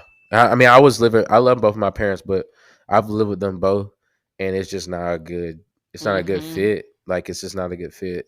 There's a lot of. Especially you're not willing to comply with their rules. Yeah, if there are any, and there might be for instance, just a little thing. When I was with my dad, when I first started working on Robbins, I would come home late at night, but not because I'm thugging away. It's not thugging away. Yeah, not because I'm thugging. Funny. It's because I worked. When I worked, I got done and I went to go coach. So I would do that I work from 7 to 3 or 8 to 4 or 9 to 5. It just depends on the flex situation. So let's just say I go from 9 to 5. I get off and I go coach from 6 to 8. It's from 96 to Elko. It's like a 30-minute drive. So Henderson, you know. But it's like by the time I get there, it's like 8:30, 8:45. You feel me? So it's like I'm coming in and I'm waking him up. waking his wife up, and they got to get up in the morning at 7 in the morning. They got to get up at 7. There ain't no flex schedule for them. So you're like, it's disturbing their sleep. You feel me? So they can a little undue tension. Like even if like I have one dish in the sink with my parents, one dish in the sink, it's an issue. It's like equivalent to like 30. 30, yeah, no, for real. There's anything on the floor, like why don't you like make up your bed every day type deal? Oh God. Yeah. So it's just my dad has ADHD, so he doesn't like a lot of clutter. Yeah. Like it was even time where he would go in my bathroom sometimes. Mind, this is my bathroom, so this is my space, and he'd be upset that I have stuff on it. I'm just like, first of all, I have ADHD too, and mine presents itself as, you know what I'm saying, out of sight, out of mind. So I need to have all of my products front and center so I can actually be able to like see them and use them. Because if I got some shit in the shelf somewhere, it's not going to get used. I have so many products that are like put away. What kind of products you got? Well, like not take it too personal, just products. I mean, like edge control. I do have a really. I see that. Yeah, I did got a crazy skin routine because my acne was very bad and I had really bad discoloration because I had PCOS. So I used tretinoin. I got like Cetaphil, bar soap. I have facial cleanser. I have this. You got the Lever 2000? Huh? You ever heard of Lever 2000? What is that? Lever is a company that makes, like, you know what I'm saying? Face. So face or what? I mean, you know, soap, whatever. Oh. It makes soap products, and they used to have back in the day. When I say back in the day, I mean like early 2000s up to like the mid 2000s. They had this soap called Lever 2000. I'm gonna show you what it looked like. I'm like, what? Yeah. I'm trying to think. When I was little, what did I use? Lever 2000. I used to use Ivory. Yeah. And, God, that shit used to make my skin so dry. Crazy. I'm so glad that like people became hip to like other moisturizers and shit. Look. That's what I'm talking about. The Lever 2000. No, I know what that is. Yeah, the Lever 2000. I don't know why I couldn't. You know, it looks like leather, so maybe that's why. It was leather. It looks like it says leather. It's probably Lever 2000. It's like this leather spell. Well, I was looking at this movie called Block Party, and you know it's a hood movie, and I grew up at a time where you be watching hood movies. So next Friday, all these movies, right? Hood. So one of them it's a block party. It's about a two people. It's like CJ and his friend. I don't know what his name is, but they trying to get money together to put a block party together in Louisiana. And his friend CJ's friend had said something. He said something to CJ.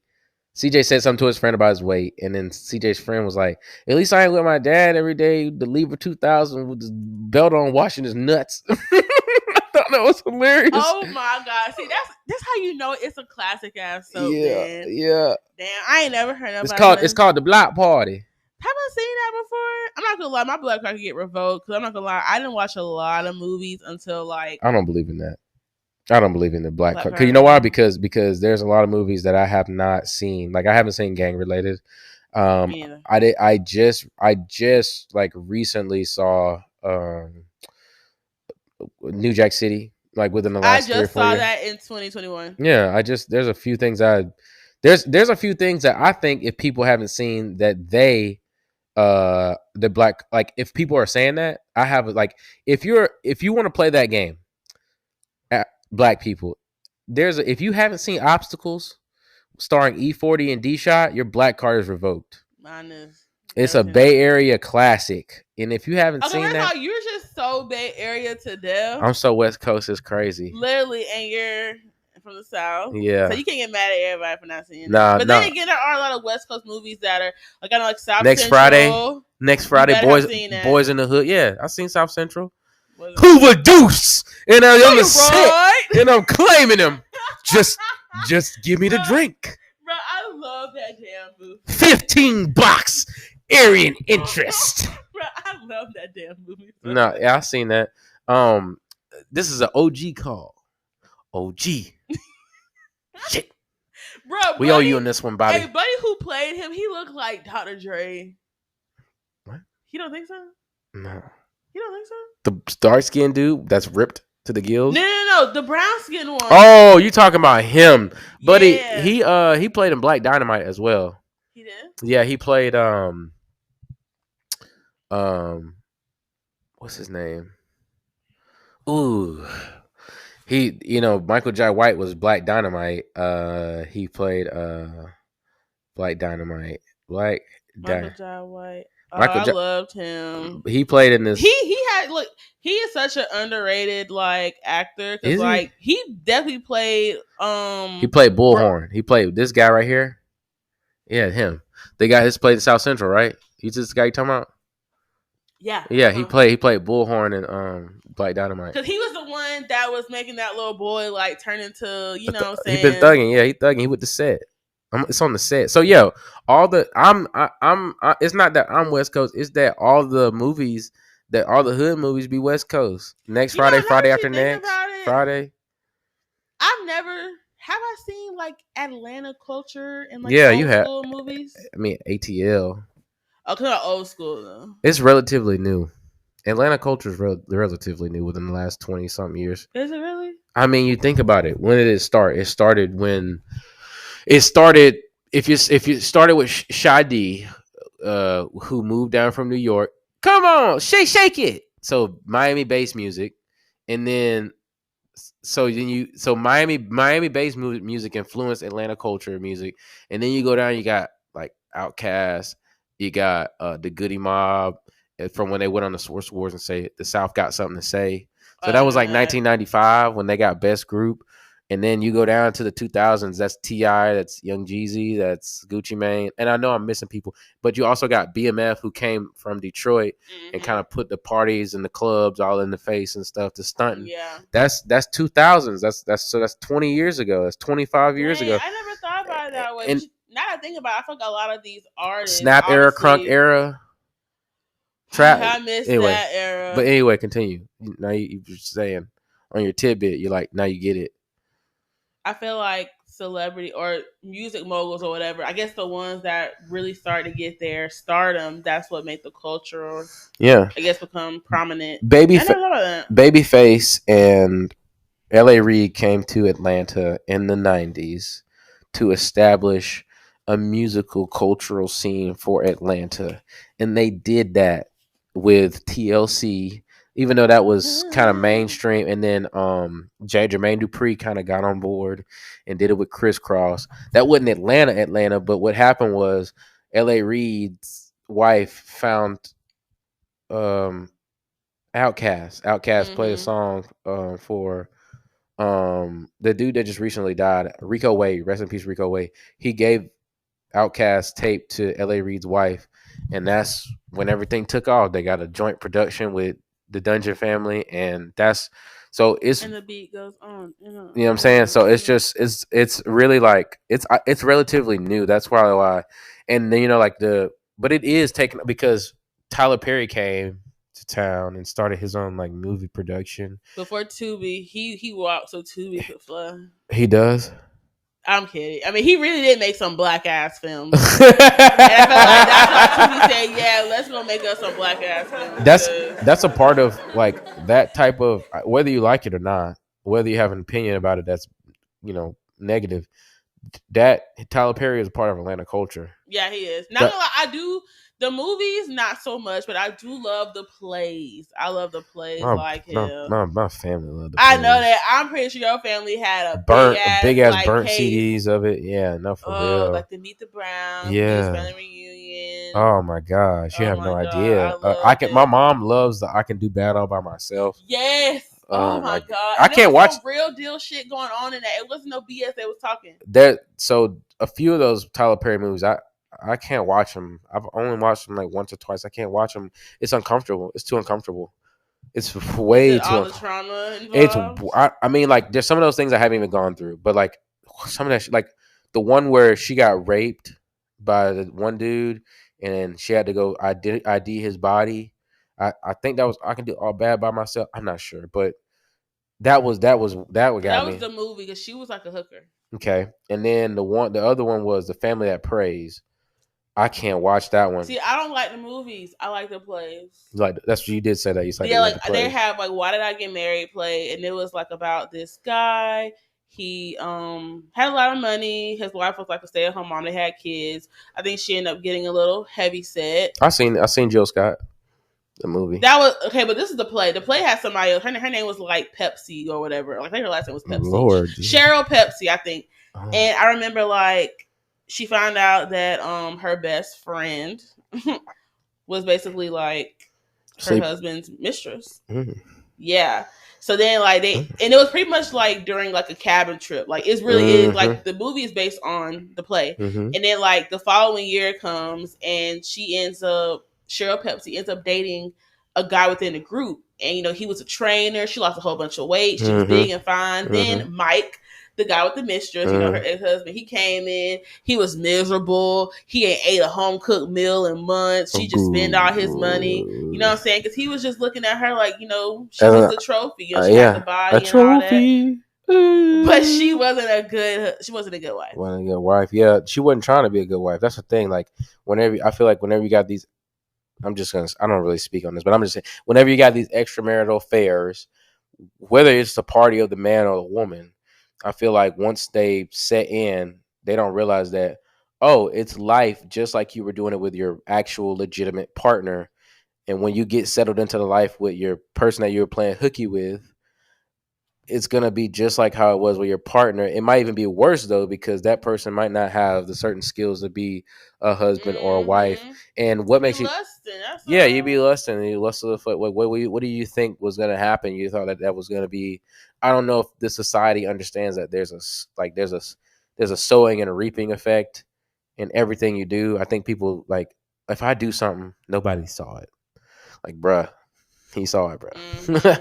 He saw it, like, in your gut. And God reveals. Oh. That's what I'm saying. So, like, just let time reveal, and it'll be all right. But there was another question I wanted to ask you. Okay. What's up with this? Like, I'll be listening to these songs, like these West Coast songs, and they be like, real big 2000, like from the songs from like the 2000s, the 2000s and the late 90s, like real big 2K. Real big, and I like that. I don't know why, like, but why is it like? Why did they have such an obsession with Y2K? What was the obsession with the 2000s? Why everybody when they were in the 2000s, they were like, I'm in the 2000s. Even you would hear that in songs, like we do it big. Maybe because we all lived through the 1900s, and 2000s was just like a new era itself. Oh. You never think about it. Like, I forgot about literally that. Living, like, a lot of us were born between, like, I guess in another century. In another century, yeah. Literally another century. So I guess like the 2000s was just a new era. You know, I feel like if you think about Y2K or the 2000s, can you honestly say they have a lot of their looks from the past? I feel like they kind of created their own thing in the 2000s. Very much. If you think about it now, a lot of stuff that we're on now, it's 2000 shit. And yeah, it is. Shit. It's literally like Ed Hardy coming back. The Juicy Couture. Yes. I'm trying to think what else. Polo. Yeah, Polo's coming back. Even like the Y2K is like, let me tell you, a lot of people, they love that aesthetic that Too Fast, Too Furious had. Oh, listen. I'm gonna show you. Even the cars. Okay, look, the car. Like guys are having their old school. The old back. school car. Old school. Oh, I big even think time. somebody talking about some spinners. Oh no! Listen, I seen my boy riding on 28s. 28. Listen, there was this. And I'm gonna show you this, and then I'm gonna tell you. So I'm gonna show you this real quick, and then I'm gonna tell you something that me and my cousin used to some real country shit. That's some real country shit. It's some real country shit, like bro. Big Crit. Boy, all right. So this is my new little thing. I wish it would just play. Okay. So you see that? That's my new like logo, like my little. I love it. Yeah, it reminds you of like the 2000s kind of. It's like 2K. It's like LimeWire. Yeah, and that's the kind of the feel I wanted to go through. But back to the cars. Mm-hmm. So there was this DVD that used to come out seasonally, quarterly, whatever. It was called East Coast Riders, and it was RYDIHS, East Coast Riders. Yeah. And what happened was they had car shows and stuff, car culture in northern Florida, Jacksonville, and like Duval. That's where I first heard that from. And they would showcase these cars with bubble Chevys, box Chevys on 28th, 24s, spinners. So that was their culture? Yeah. Before ours? No, it's synergized together. Okay. We like a lot of people would have car shows in Birmingham and Florida and the Panhandle and stuff like that. A lot of people would take their car. They still do it. There's a guy that lived in my apartment complex over there at Patrician. He had a Impala, 96 Impala. He had two of them, a dark blue and a black one. He would put them on the back. He would put it on his trailer, and he drove a big ass GMC diesel truck, 2400 or whatever, and he would drive it down to Birmingham, Alabama, and just like car shows. But anyway, so they would have, you know, Bart Simpson painted on it, Dragon Ball Z, whatever, Skittles, literally everything. So they would do that, but they would show them like burning out, doing what you call like side shows and riding, drifting, all that. But they would put songs from local artists on to the B-roll. What B-roll is the film that's going on while you're playing the music, and they would have local rappers, and so that's how you got guys like Ball Greasy. I was just gonna say that. I love old Ball. They don't know about no Sean. They just know about Nice and Stuff. That's a public record. That he been on. They don't know about Sean. They don't know about Dunk Riders. See what I'm saying? None of that. All these people would showcase their songs on the B-roll of those DVDs. And the only reason I knew about it is because my cousins were in the car culture. They had Monte Carlos. They had cutlasses out of our grandparents' yard. They would fix them, resurrect them, bring them from the dead, or at least try to. And they would. It took a long time to do that. It takes a long in money that they didn't necessarily have. So they're hustling to get the money. So they would get these DVDs because people like to dream. And they would get these DVDs and see like, okay, that's what I need to do to it. That's what it looked like. That's how to stunt. And when they was done with it, I would get to look at it, and that's what I was looking at. Oh God! See, that's why I swear I tell people all the time. Growing up with like older like guy cousins or boys, it's really good. It's crazy. It's good because you're so multicultural. That's the only reason why I know anything about cars. I used to go to car shows too. I used to go to the drag strip. All that. Oh, my dad was into the drag. That's why he had that Mustang because him and Twist County or Reynolds. No, it was they would go down to Florida. They would go to the top of Florida. Yeah. So my cousin that lives across from my mom and Kathleen Lamar, who's married to Barbara, he's still into racing. He has a freaking drag car. What? He has a drag car on his little trailer, and he's got two 5.0 Mustangs. His father, Pee Wee, is who's my cousin as well. He's also into drag racing. My great grandmother moved down to Miami. They would always go down there to do drag shows and stuff. You know what? Somebody had invited me to a car show in Florida like 2 years ago, and I was like, "Is it actually no? It was last year. It was actually around like Memorial Day, I think." Yeah, really. Yeah, that's when they be doing it. I never went though. There's another artist that's from Florida, and he be talking. It's a song. That shit's so good, slapping. It's called Chevy Game by JT Money. JT Money. I know we begin to ride.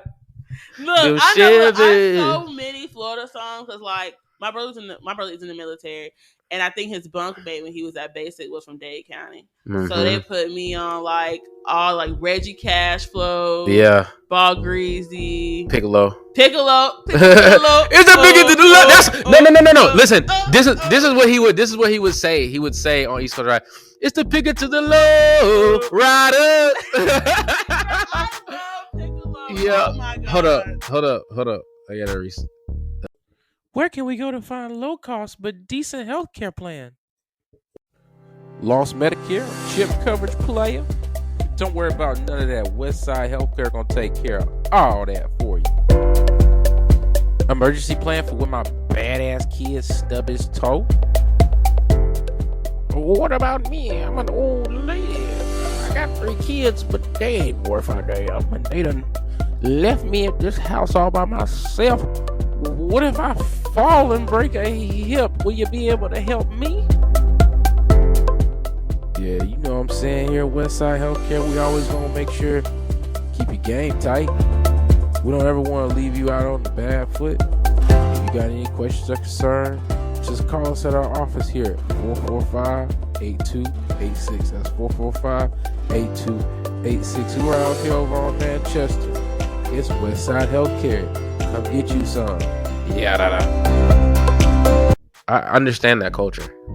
I love it's crazy because like nobody else knows that except like at least in my friend group nobody understands the Florida culture. Like if I ever hear like Miami-Dade like juke music, I'll be going crazy. Listen, you want to know something? What? That is really some country shit. Is it? Low key, because if you start at the top of Florida, that's really the North Florida is really an extension of Georgia, South Georgia, because games that they don't like Miami, Tampa, they don't claim that. So once you go down, that's where all the melting pot yeah, is. yeah, Bahamians, Panamanians. So once Haitians. you go down, like them routes, kind of like you stop at Gainesville, and that's where Florida really starts. And then you go down, and then like kind of all that route just, and then but once you get past Florida, once you get past North Florida, once you get to Gainesville and on down, what happens is it's not Florida anymore; it's Caribbean. So it's not like, and them when they from that country, like they on some country shit too. It's just they around a bunch of body of water. Yeah. So really, like, it's not no Florida, it's not no Miami, it's Cuban, Haitian. Think about what they thrive on when they do. It's agriculture. Yeah. You know what I'm saying? It's not city life over there. It's definitely not, because a lot of them are coming from those islands where they had the it's slow living. Agriculture. It's slow living over there. You know what I'm saying? Cuba, they're big in sugarcane industry. So a lot of them, like, you know what I'm saying, when they play songs and they ride on old schools over there in Cuba, 1950 cars, because when Fidel Castro infiltrated the government and turned it into a communist regime, when communist governments take over, they're not really into pouring money into the economy. They're into feeding their own pockets. Literally. And so what happens is the economy slows down and it just takes a step. It stays in the time where it was at. So you will see a bunch of, Packards rolling around. It's like a dystopia. Yeah, you'll see a bunch of Chevy Bel Airs rolling around over there. You know what I'm saying? The healthcare is good over there, but that's because you want somebody to rule over, so you got to keep people alive. Yeah. So that's I like history.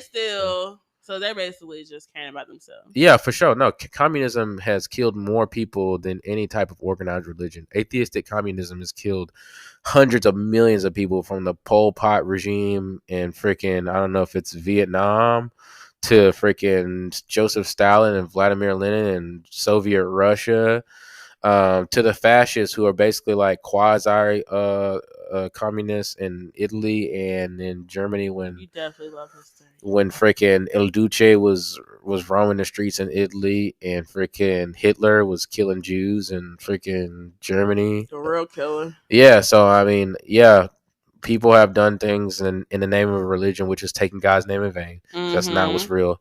But people have also just done things because their own greed and their own self.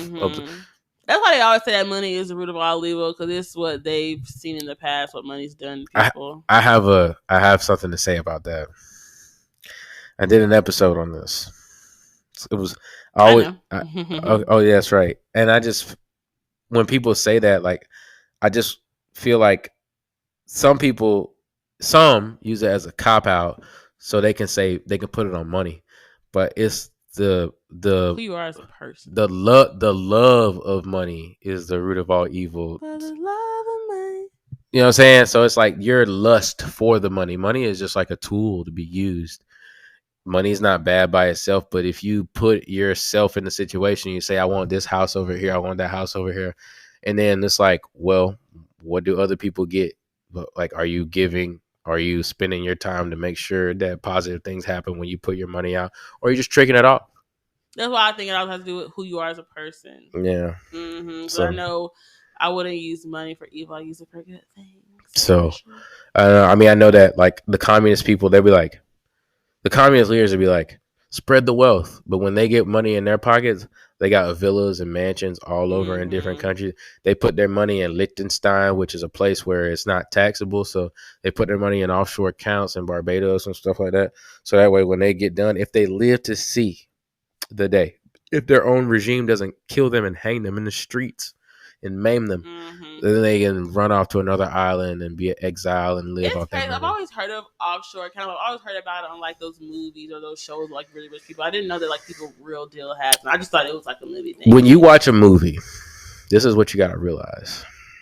It's half these ideas are it's based on for real stuff. So like all these movies, like crime movies and stuff, they're teaching you how to do crime. They're also telling you the consequence behind it, but like all these movies about crazy people and doing these stuff and how to set things, police stuff, it's telling you how to do this. That's how Wolf of Wall Street was when they were selling those weak ass stocks. And guess what? There's more scamming now after that movie came out than there's ever been. I didn't even think about it like that. Yeah, that's why I also hate when they come out with crime movies about like serial killers, because I feel like that's how copycat killers are born. There's somebody absolutely. That has a loose screw, then they get this idea. That's why I hate that we publicize that, because they actually say killings don't happen as much as we think they do. It's just publicized frequently. And and they do so much broadcasting on it in the media. And so now it's like, well, people can cry wolf with not anybody personally. I'm just talking about a lot of people will use their mental health as a crutch to use it as an excuse to do something really jacked up. And if they end up alive after it, if the police don't shoot them in the face, they go to a judge and like they stick some peanut butter in the crack of their ass and take it out and be like, I'm crazy. You're not wrong though, because let me tell you, they have it set up now in the like judicial system, basically where like if you were to get like a charge and they see that you have like substance abuse issues, they're gonna have it set up where you're not gonna actually serve jail time. They're gonna have you do rehab. Yeah, man. I know a guy. I think he was doing graffiti around Warner Robins. I'm not gonna say his name. Okay, that's fine. But yeah, he was doing graffiti around Warner Robins, and they were trying to catch him. They ended up finding him passed out in his car. So instead of him going to jail for vandalizing property, shit like that, he just went to rehab. But I will say, I see him on socials, and he's doing so much better. Like, I feel like jail time probably wouldn't have been a good thing for him. He probably would have got messed up mentally. And I think that's why they do the alternate route now, because they know you'll come out more mentally fucked up after jail than before. So I will say this. One, I'm going to ask you, two, I'm going to say something, and I'm going to ask you a question pertaining to it. So there's a big graffiti culture in San Francisco. He's from there. Okay. Well, not from there, but he's from Cali. He's from Cali, so there's a big graffiti. He's Latin too. Yeah, it's big over there, especially they call it Norteños, the north side of San Francisco. Mm-hmm. There's a lot of Hispanics that they express their culture and art through painting on a wall rather than painting on a canvas. And I wanted to ask you how you felt about graffiti as a whole. Do you see it as a form of vandalism? Do you think they should be perpetrated for this? And if so, what kind of techniques could people put in place to replace? Because rehabbing is just making a vacuum. What can they put in place? So I'm not gonna lie, I'm not against graffiti. I really just think there's like a generation of people that are against it, so it's just like a stigma associated with graffiti. Like, oh my god, you see graffiti somewhere, it's in the hood. Mm-hmm. But like, in Atlanta, they have murals that look like graffiti. They have all that, and it's normalized there. You know what I'm saying? So I feel like if it was normalized more, and if there was actually like okay, somebody's gonna do graffiti, it needs to be like structure with it. Like, it should be, you know what I mean? Like, it should be permissible. Do you know why I'm so West Coast? You wanna know why? Why? Everybody is. What do they call? What's the nickname for Atlanta? Is there a nickname for Atlanta for real? You know what it is? No, I just know people from there are called ATLians. Well, that's one, but Black Hollywood. Black Hollywood. You know where Hollywood is? You know where Hollywood is? Yeah. No, I'm just messing around. But I do notice that there's a lot of like transplants from others across from the country that come over and they make things expensive. So it's like if you sell your house in Cali or Colorado or Idaho or wherever, and you come over here, you got extras to spend on a house over here in the South. Mm-hmm.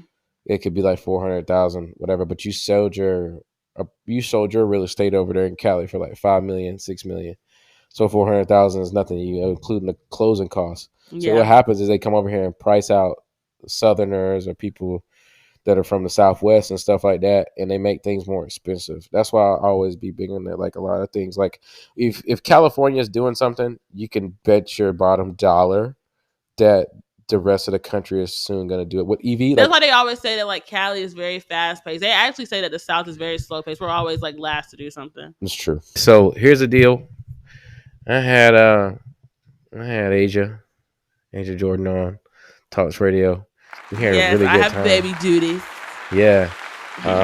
We'll get back together sometime. We'll talk about her YouTube she's going to start. It's called Baddies. It's called Hottie Health. Howdy health. It's about medicinal and holistic health just coexisting as one and not trying to be against one or the other. Yeah, I had a big time talking to you about like Y2K and going back in time. But until next time, this is Tevin West. Age of Jordan. tOCS Radio. Have a good day.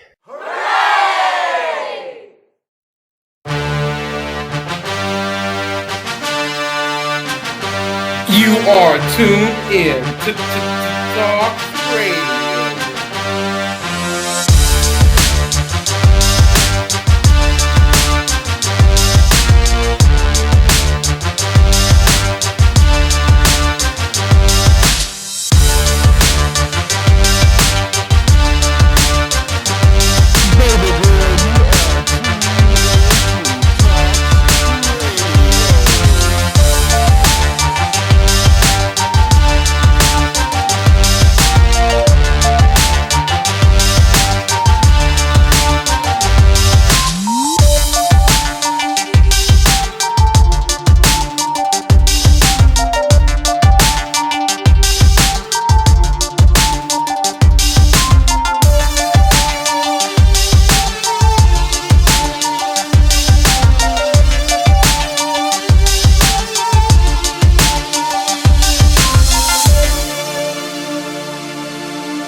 You are tuned in to tOCS Radio.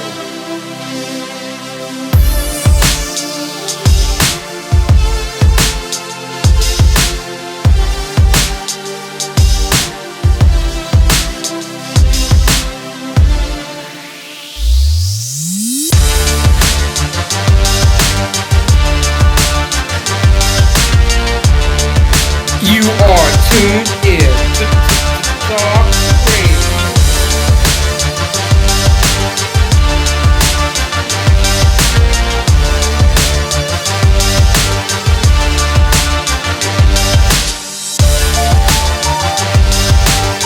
You are tuned in to tOCS Radio.